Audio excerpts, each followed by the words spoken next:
Hello, dolls. Today I bring to you an often forgotten story of resilience in a time where someone who looked like myself didn't have much personal agency. Oney Judge was born in 1773 in Virginia to a mulatto enslaved mother by the name of Betsy.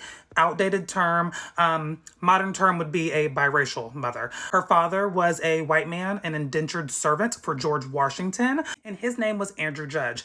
Illustrations and depictions of Ona are somewhat misleading because if you think about her genetics and what type of phenotype that would produce, it likely wouldn't be this phenotype. It would likely be more so like a Meghan Markle or a Rashida Jones. During this time, if you were the offspring of an enslaved mother, then that offspring was inherently a slave. So Ona worked as a seamstress and a personal servant for Miss Martha Washington, who was George Washington's wife, our nation's first president.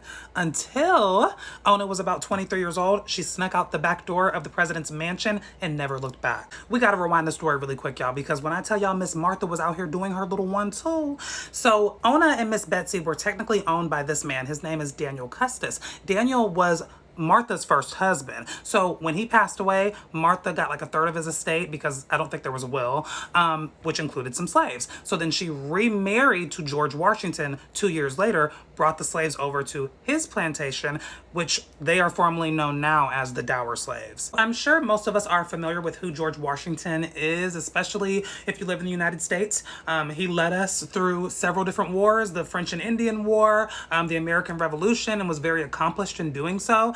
He then went on to serve as our nation's first president, which he was not very happy about taking that job. A lot of people don't know that our nation's capital was originally in New York City. So when George Washington was elected president, he selected 7 slaves out of the hundreds that he had to move with him to New York to serve out his term. But only for a short time did the Washingtons and the slaves get to live in New York, because around the year 1790, Congress voted to move our nation's capital to Philadelphia because they felt that it was a smaller city and they could have more control of the city. I don't think that the Washingtons really took into consideration the type of exposure that Ona and all the other slaves would get when moving to these different states and these different cities, because New York specifically had a huge abolitionist movement at this time, and there were a lot of free blacks living in the city. So Ona was likely to come in contact with one of them. Nothing was ideal when it came to being a slave,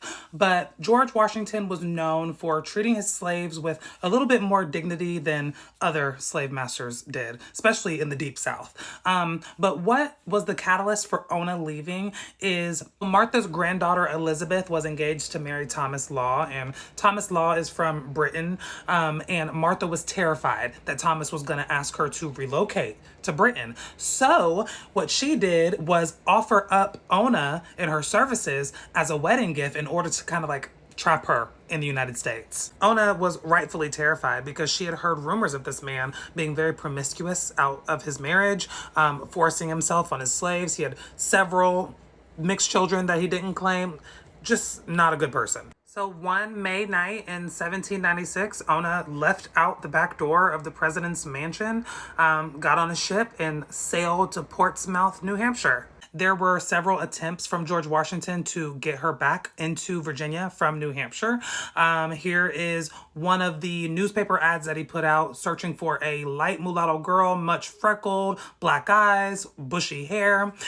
He also sent one of his colleagues by the name of Joseph Whipple to try to convince her to come back, because the state of New Hampshire was very much abolitionist, and he already knew that trying to force Ona back to Virginia would cause a riot. Whipple lied and said that he was trying to hire a domestic servant, so Ona went to go interview for the position. When she got there, he basically started to try to convince her to come back with him to Virginia.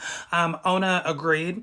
Never showed up when the ship was about to sail. So George Washington's nephew, Burwell Bassett, goes to her house, knocks on the door, tries to plead with her and convince her to go. She refuses. He comes back a day or two later to try to force her to go, but somehow she had been tipped off that he was going to do so. Pretty soon after all of these attempts, George Washington passed away, and in his will, he emancipated all of his slaves upon the death of his wife, Martha. So of course Martha was terrified and she just automatically emancipated them because she's like, I'm not going to be living in this house with a whole bunch of slaves and they know their one outlet to freedom is me being dead. What sucks is that I can't give you guys the happy ending. Ona's life was just inherently tragic. She had 3 children, 2 daughters, 1 son. Her husband, Jack Staines, passed away very early in their childhood. And then her 3 children predeceased her. So she watched all of her children pass away. But what I can speak to is the bravery and the resilience that it took for someone like herself to fight for her own freedom.